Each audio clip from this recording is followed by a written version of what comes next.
Guys, इस video में हम समझने की कोशिश करेंगे कि स्टॉक मार्केट का जो इस वक्त ट्रबल फेस चल रहा है, ये ट्रबल फेस कब एंड हो सकता है, कहां एंड हो सकता है और किस सिचुएशन में एंड हो सकता है। इसके पीछे की रीजंस क्या है और क्या हमें इस वक्त नया पैसा डालना चाहिए या हमें डर के अपना सारा पैसा निकाल लेना चाहिए। याद रखिए, ये सारे बहुत इन डेप्थ पॉइंट है जिसको मेरे को कवर करने में एटलीस्ट 10 to 15 मिनट्स लगेंगे। तो प्लीज जब भी आप ये वीडियो देख रहे हैं तो बहुत ध्यान से देखिएगा, क्योंकि मैं सारी चीजें बहुत सिंपल ढंग से आपके सामने रखने वाला हूं with no market gimmicks, right. So guys, सबसे पहले हमारे पास एक ही चीज है। सबसे पहले हम देख लेते हैं कि क्या रीजंस हैं जो ये क्रैश को मार्केट एक्चुअली दिखा रहा है या बताने की कोशिश कर रहा है। तो सबसे पहले इस क्रैश वर्ड पे शुरू कर लेते हैं कि क्या ये मार्केट का एक्चुअल क्रैश है। तो सिंपल डेफिनेशन क्या बोलती है मार्केट क्रैश की, कि market should go below 18 to 20% if you want to consider this as a crash. तो मार्केट अभी का जो हो रखा है वो दैट इज ऑलमोस्ट 13% करेक्शन, क्योंकि अगर आप सेंसेक्स देखेंगे तो ऑलमोस्ट हाई से आपके पास 12,000 13,000 पॉइंट्स, और निफ्टी अगर देखेंगे तो ऑलमोस्ट हाई से आपका 4,000 पॉइंट्स डाउन आ चुका है। तो 13% क्रैश, जो 13% अभी करेक्शन आ रहा है, तो इसको हम क्रैश नहीं बोलेंगे, इसको हम करेक्शन बोलेंगे। और इस करेक्शन फेज में और अगर इसमें तड़का लग जाता है 3-4-5% का तो कोई बड़ी बात नहीं है, क्योंकि नॉर्मल मार्केट करेक्शंस होते हैं। क्रैश की श्रेणी में ये तब आएगा जैसे हमने 2008 देखा था या हमने 2020 देखा था कोविड के टाइम पे, जब मार्केट ऑलमोस्ट 60% से 30% का फॉल दिखाता है, उसको हम क्रैश बोलते हैं। सो आई होप यहां तक आपकी डेफिनेशन बिल्कुल ठीक होगी। सेकंड पॉइंट, इसकी एक और बात है कि मार्केट में मार्केट का P, I am not talking about the stock P, I am talking about the market P. What does that mean? Market का पी का मतलब है कि निफ्टी जब अपने ऑल टाइम हाई पे था तो वहां पे मार्केट का पी चलता था 28 से 30 के बीच में। तो जब भी एक नॉर्मल डेफिनेशन में अगर हम देखें तो मार्केट में जब भी ये पी चलते हैं 28, 30 या 26, ये हायर वैल्यूएशन को दर्शाते हैं, हायर वैल्यूएशन को बताते हैं। लेकिन जब यही पी आपका मार्केट फॉल के हिसाब से ऑलमोस्ट 18 से 15 पे आ जाता है, तो ये मार्केट आपके लिए वैल्यू वाइज या वैल्यूएशन वाइज ठीक हो जाते हैं। तो जब अब निफ्टी ने जो गिरावट दी है, अब मार्केट का जो पी आ चुका है that is almost around 18, which says कि कहीं ना कहीं अब जो ओवर वैल्यूड मार्केट था उसकी फेयर वैल्यूएशन हमें देखने के लिए मिल रही है, राइट। सो दो चीजें यहाँ पे अच्छी हो रही हैं। पहला कि मार्केट में 13% करेक्शन आ चुका है, 5% करेक्शन और आ सकता है, which should be acceptable to everyone if you are a mature trader। मैं बिल्कुल समझता हूँ कि आपके स्मॉल कैप मिड कैप में ज्यादा वीक करेक्शंस हैं, लेकिन फिर भी अगर आपको एक सेंस ऑफ रिलीफ चाहिए तो सेंस ऑफ रिलीफ हम टेक्निकल चार्ट्स पे इस वक्त नहीं दिखा रहे हैं। मैं सेंस ऑफ रिलीफ एक आपको लॉजिकल पॉइंट्स पे देने की कोशिश कर रहा हूं। एंड उसके साथ साथ एक और प्लस पॉइंट जो आपका पी है कि ये अगर 18 पे है, एंड विच मींस कि मार्केट की जो वैल्यूएशन अब थोड़ी नॉर्मलाइज हो चुकी है, सही हो चुकी है, क्योंकि जैसे ही मार्केट 18 और 15 के नीचे जाएगा that will be under valued market, और तब वहां से हम एक वी शेप रिकवरी देख सकते हैं, राइट। सो दो चीजें आपको क्लियर कर दी। अब रीजंस पे आ जाते हैं। सो पहला रीजन क्या हो सकता है? पहला रीजन ऑफ कोर्स आप लोग को मालूम है क्या है, दैट इज एफआई सेलिंग। अभी जो एफआईज हैं, इन लोग ने अभी तक 3 लाख करोड़ की सेलिंग कर चुके हैं। 3 लाख करोड़ अब सुनने में बहुत बड़ा नंबर लगता है, और मतलब अगर इसको देखें तो ऐसा लगेगा ना जाने कितना सेल कर दिया। But what if I tell you कि मार्केट में जो एफआईज का इस वक्त पैसा लगा हुआ है दोस्तों, वो लगा हुआ है 65 लाख से 70 लाख करोड़ का, और अगर उसमें से 3 लाख करोड़ निकाल भी लिया तो कौन सी ज्यादा सेलिंग करती? पैसा डाला भी तो था। अगर पैसा डाला था और उसमें से थोड़ी प्रॉफिट बुकिंग वो कर रहे हैं, तो मेरे ख्याल से बहुत नॉर्मल सेलिंग है, विच इज हाईली एक्सेप्टेबल, क्योंकि मार्केट भी कोई खास नहीं गिरा है। मैं देखिए, जब भी इस चीज को लॉजिकल तौर पे लेता हूं, मैं हमेशा कहता हूं कि अगर आप कोई चीज महंगी खरीद रहे हैं तो वो डेफिनेटली सस्ती होगी। अगर आपने मिड कैप स्मॉल कैप का एग्जांपल यहां पे लेके खरीद रहे हैं, देखो राहुल यार, मैंने तो वो मिड कैप स्मॉल कैप खरीद लिया था, आप बोल रहे हो 13% गिर गया और मेरा mid cap small cap 50% 60% fall आ गया, तो आप इस बात को नहीं समझ पा रहे हैं कि वो ऑलरेडी 200-300% महंगा था, इसलिए वो 50% करेक्ट कर रहा है, राइट। तो वैल्यूएशन के बारे में बात जरूर करेंगे, लेकिन अगर आपने इतनी सी बात समझ ली कि उन्होंने 3 लाख करोड़ का अभी तक माल बेचा है, लेकिन उनकी इन्वेस्टमेंट टोटल देखेंगे तो वहां पे 65 लाख करोड़ से 70 लाख करोड़ है, राइट। जिसकी वजह से क्या हुआ है कि आपका 50 लाख करोड़ का जो लॉस है वो ट्रेडर्स को लगा है 50 लाख करोड़ का। आप पूछेंगे कि 50 लाख करोड़ की डेफिनेशन कहां से आई? तो सिंपल सी बात है, ये निकाली जाती है मार्केट की वैल्यूएशन से। Let's take example of BSE 500, जिसकी मतलब बीएससी की जो बीएससी है एक्सचेंज, उसकी जो टॉप 500 कंपनीज थी, जिसकी ऑलमोस्ट 410 से 420 लाख करोड़ की वैल्यूएशन थी, वो अब घट के आ चुकी है ऑलमोस्ट 3.5 लाख करोड़, मतलब 350 लाख करोड़ पे आ चुकी है। दैट सिंपली मीन्स कि मार्केट से 50 लाख करोड़ वाइप आउट हो चुका है। अब आप बोलोगे कि राहुल बेचा तो 3 लाख करोड़ का, लेकिन 50 लाख करोड़ का नुकसान कैसे है? तो सिंपल सी बात है, जब स्टॉक मार्केट में स्टॉक्स की वैल्यूएशन या प्राइसेस नीचे आते हैं तो डेफिनेटली जो मार्केट कैप है वो वाइप आउट होती है और वो वहां पे पैनिक स्टेज लेके आती है।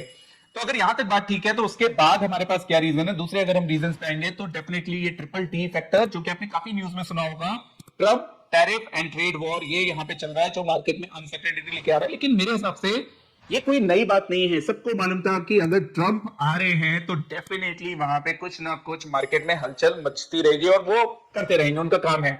सो इसको एक क्वेश्चन मार्क लेते हैं क्योंकि बहुत डीप टॉपिक है, इसका फ्यूचर में जाके क्या इंपैक्ट पड़ेगा वी डू नॉट नो, लेकिन क्योंकि टॉक ऑफ द टाउन है इसलिए हमने इसको कवर करा। दूसरी बात, अगर आप देखेंगे तो मार्केट का जो ओवर वैल्यूएशन था, मार्केट में जो स्टॉक्स ओवर वैल्यूएट थे उसमें करेक्शंस तो आना ही था। और ये बनी सी बात है कि जब इंडेक्स आपका 15 से 18% करेक्शन करता है तो मिड कैप स्मॉल कैप आपके 40 से 60% करेक्शंस बहुत नॉर्मल हो जाते हैं। This is what we are seeing. तो ओवर वैल्यूएशंस का जो करेक्शंस था दैट वाज पेंडिंग, और सबको मालूम था इंडियन मार्केट्स एक्सपेंसिव है, लेकिन उस वक्त कोई नहीं बोलता कि बॉस, क्योंकि सबको क्या लगता था मार्केट में पैसा इजी ढंग से बनता है, पैसा डालो ऊपर में पैसा अपने आप बन जाएगा। लेकिन अभी हमें समझ में आ रहा है कि ओवर वैल्यूएशन की कितनी बड़ी इंपॉर्टेंस होती है।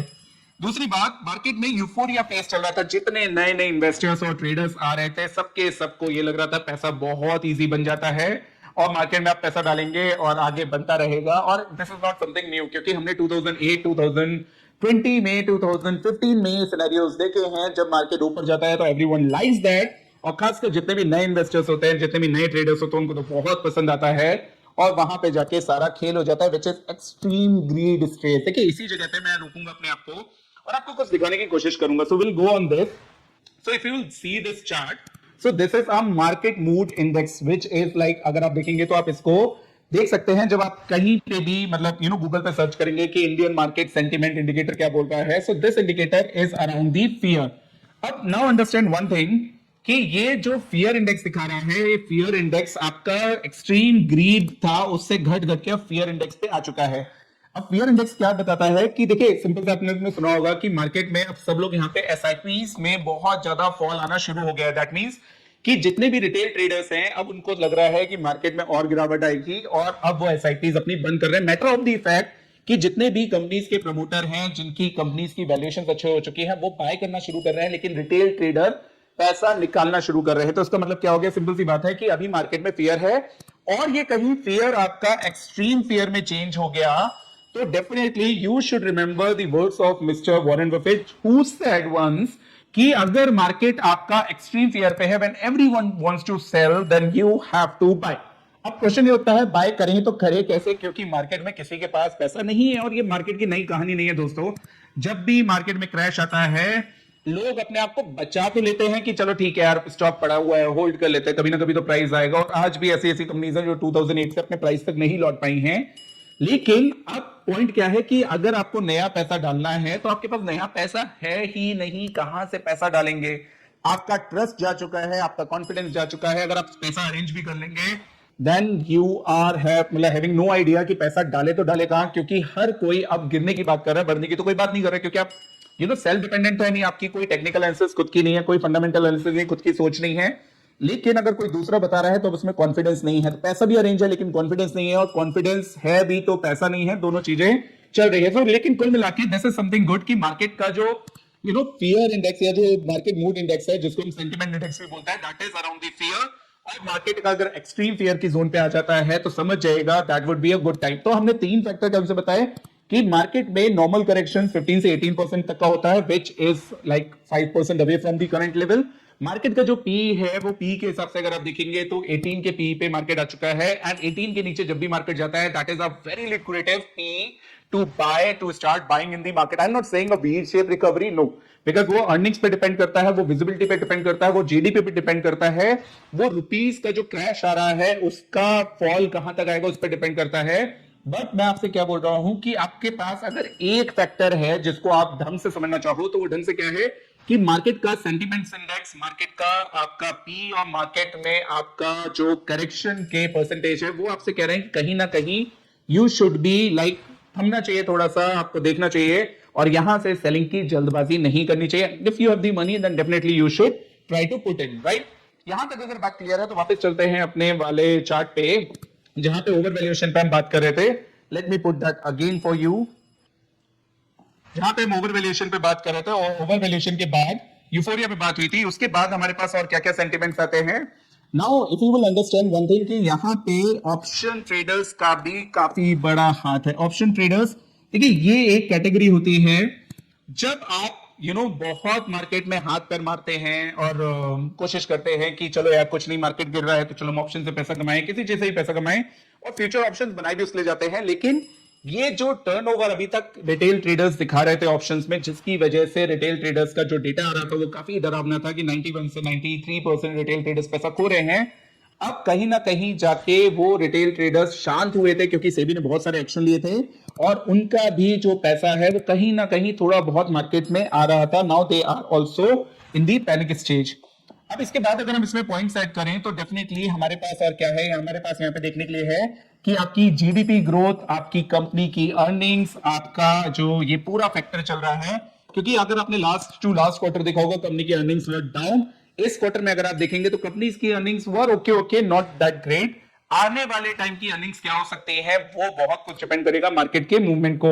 और जीडीपी जो कि स्लो पड़ती दिख तो रही है लेकिन इन कंपैरिजन बाकी कंट्रीज से अच्छी है. दैट मींस कि जीडीपी के तौर पे मेरे को नहीं लगता, ये तो ऊपर नीचे साइकिल है, चलती रहती है.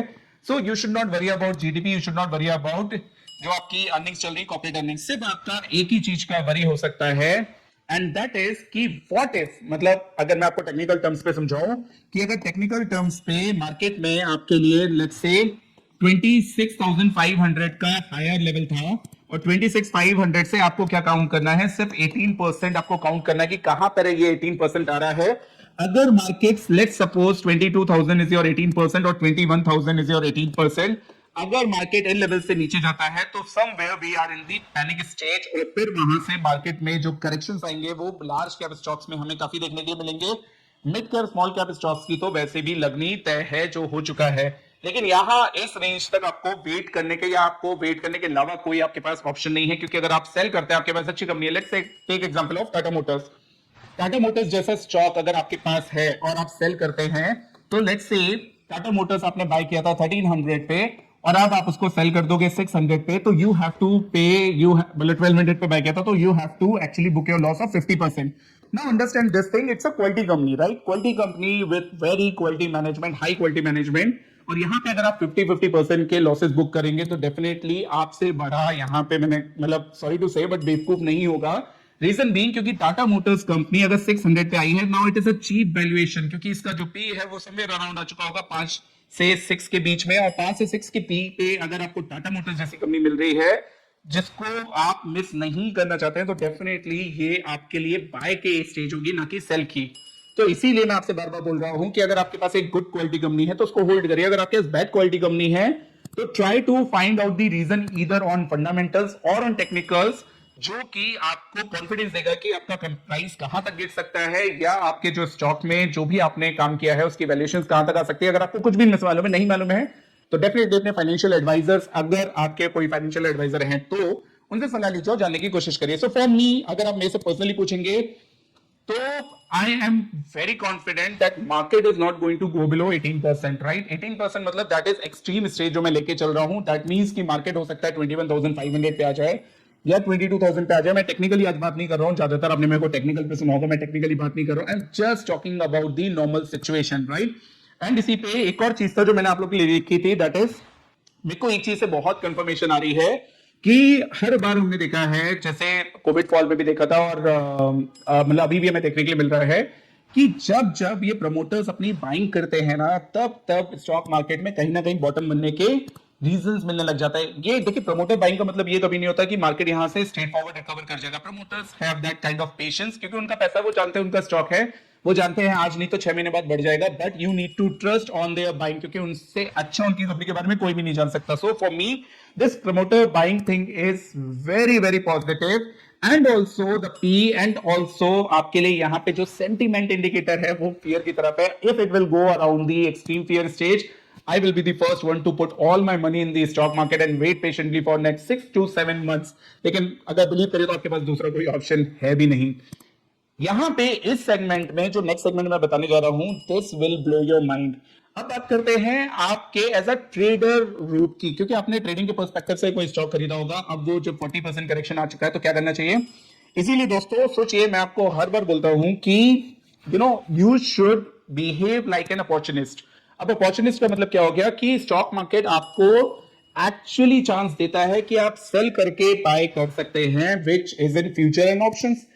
अब देखिए, मार्केट में सेंटिमेंट्स खराब है तो खराब है, लेकिन उस सेंटिमेंट्स को अपने फेवर में कैसे चेंज करना है, that you need to understand. इसीलिए मैं बोलता हूं कि स्टॉक मार्केट का जो फ्यूचर एंड ऑप्शन सेगमेंट है, that is not all about leverage thing, that is all about कि आप अपने आप को कैसे पोजीशन करते हैं और सेल कर करके कैसे फायदा उठाते हैं। And here the game will turn around, जहां पे मैं हमेशा अपने स्टूडेंट्स से, अपने लोगों को ये चीज बताता हूं कि गाइस देखिए, आपको एक चीज समझनी है कि अगर रिलायंस गिर रहा है और रिलायंस एक सीट बैठा है, रिलायंस का टेक्निकल्स और फंडामेंटल्स हम समझ सकते हैं क्योंकि ज्यादा दिमाग लगाने की जरूरत नहीं है, तो definitely why not to sell Reliance at the current stage. I am just giving an example, ये कोई बाय सेल रिकमेंडेशन नहीं है। अगेन मैं फिर वही बोल रहा हूं, इसमें लेवरेज की बात कहीं से नहीं आ जाती। Suppose if you have 5 lakh rupees in your account and आप 1 लाख रिलायंस का सेल कर रहे हैं, that means you are not playing on the leverage, you are just hoping that market will crash, और रिलायंस इसके साथ क्रैश करेगा तो you will gain something. So इसीलिए मैं आपसे बोल रहा हूं, अगर आपके पास कोई भी स्टॉक है तो उसको प्लेज करिए सबसे पहले। उस प्लेज से आपको जो मार्जिन मिलता है, उस मार्जिन से जो सेफेस्ट स्टॉक है, जैसे रिलायंस हुआ, आईटीसी हुआ, या हिंदुस्तानी रेलवे या एशियन पेंट्स हुआ, जहां पे मैनेजमेंट अच्छा है, जहां पे कंपनीज अच्छी हैं, उस जगह पे कहीं ना कहीं अगर आपको हायर लेवल्स पे टेक्निकल समझ में आते हैं तो सेल करके थोड़ा बहुत पैसा कमाने की कोशिश करिए, अपने आप को एक्टिव रखिए, क्योंकि माइंड है ये डोपामिन से चलता है स्टॉक मार्केट में। और आपको डोपामिन क्या होती है, आपकी प्रॉफिट्स होते हैं, आपके लॉसेस होते हैं। तो नोशनल लॉसेस को एक सेकंड के लिए बोलना देखना छोड़ दीजिए और डेफिनेटली कोशिश करिए कि जो प्रॉफिट्स हैं उनको धीरे धीरे करके कैसे भी हम सेल करके बना सकते हैं, not on the leverage part, only playing with your spare capital, या तो वो प्लेज वाली हो या किसी वाली पे। याद रखिए, कभी भी देखिए, एक छोटा सा अगर मान लेते हैं आपके पास 5 लाख रुपए हैं, तो आपने कैश मार्केट में रिलायंस को सपोज 1400 पे खरीदा था, अब आपने उसको प्लेज कर दिया, और प्लेज करने के बाद अब आपके पास 1 लाख रुपए से भी आप रिलायंस का एक लॉट सेल करके बैठ सकते हैं। रिलायंस 1400 से गिर के 1200 आ गया और आपने सेल किया होता तो डेफिनेटली फ्यूचर्स में आपको वो प्रॉफिट बना के दे रहा होता। तो अभी तक आपका जो लॉस लेट्स से 100 रुपए लग रहा था, वो लॉस आपका घट के सिर्फ 20 रुपए या 10 रुपए हो जाता, which is also a very confident giving thing. तो बहुत सारी ऐसी चीजें जो मैं आपको बता सकता हूं और आपको समझा सकता हूं, लेकिन अभी के लिए ये सारी बातें बकवास है, क्योंकि आप अभी स्टेज में नहीं है, मार्केट आपके मूड से, सेंटिमेंट से बहुत ज्यादा प्ले कर रहा है। इसीलिए अपने आप को थोड़ा सा स्ट्रांग करिए, पॉजिटिव रखिए, और डेफिनेटली मार्केट में पैसे कमाने का जो भी मौका थोड़ा बहुत मिलता है, not on the by side but on the sell side, not on the leverage but only on the normal capital, and definitely आपका जो कॉन्फिडेंस है वो धीरे धीरे आएगा। और जब मार्केट अपना 18% करेक्शन या 16% करेक्शन या मार्केट 15 के पी पे आ जाएगा, मैं बिलीव करिए this is going to be a golden chance, जहां पे आप पैसा अब आने वाले टाइम में बना सकते हो। सो फॉर मी, मार्केट में अभी कुछ भी खराब नहीं है, मार्केट में करेक्शन सिर्फ मिड कैप स्मॉल कैप में ज्यादा है, which is a normal thing. हर गिरावट में मिड कैप स्मॉल कैप की लगती है, उनका नेचर ही ऐसा है। और एक स्मॉल सी चीज मैं आपको, छोटी सी चीज और बताना चाहूंगा, वो ये कि let's say mid cap small cap की डेफिनेशन क्या रहेगी। पहले लोग बोलते थे कि पहले के जो 100 स्टॉक है और जिसमें 20,000 करोड़ का वैल्यूएशन है, वो आपकी लार्ज कैप में आती है। उसके बाद 100 से लेके 250 शेयर्स जिनकी वैल्यूएशन आपकी 5,000 करोड़ से 20,000 करोड़ है, that is your mid cap. And उसके बाद जो 250 से बाकी के शेयर्स हैं जिनकी वैल्यूएशन 5,000 सीआर से नीचे की है, that is a small cap. ये पुराना जमाना हो गया, सब चेंज हो गया है। अब नया जमाना क्या है कि अगर आपकी पहले की 100 कंपनियां 1 लाख करोड़ के ऊपर की है तो वो होती है लार्ज कैप। 100 से आपकी 250 कंपनियां 33,000 सीआर से 1 लाख करोड़ की होती है, that is your mid cap. And उसके बाद 33,000 करोड़ से नीचे की जितनी कंपनियां हैं 250 से नीचे की, वो होती है आपकी small cap. So I hope this is very clear. Market की क्योंकि वैल्यूएशन बढ़ी थी तो डेफिनेटली हमारे ये जो डेफिनेशंस है 5,000 20,000 करोड़, इनकी भी डेफिनेशन अब चेंज हो चुकी है। So I hope you like this video, आपको बहुत कुछ समझ में भी आया होगा। अगर हाँ तो चाहिए सब्सक्राइब करिए, और डेफिनेटली हम हर मंडे को, वेडनेसडे को, फ्राइडे को लाइव जाते हैं रात को 9:30 बजे ऑन यूट्यूब। तो प्लीज सब्सक्राइब जरूर कर दिए ताकि आपके वो लाइव सेशंस में जो भी ऑनगोइंग मार्केट में चीजें चल रही है वो हम आपको बता सके और आपको समझा सके। So with this note guys, thanks a lot for watching this video, see you in the next one.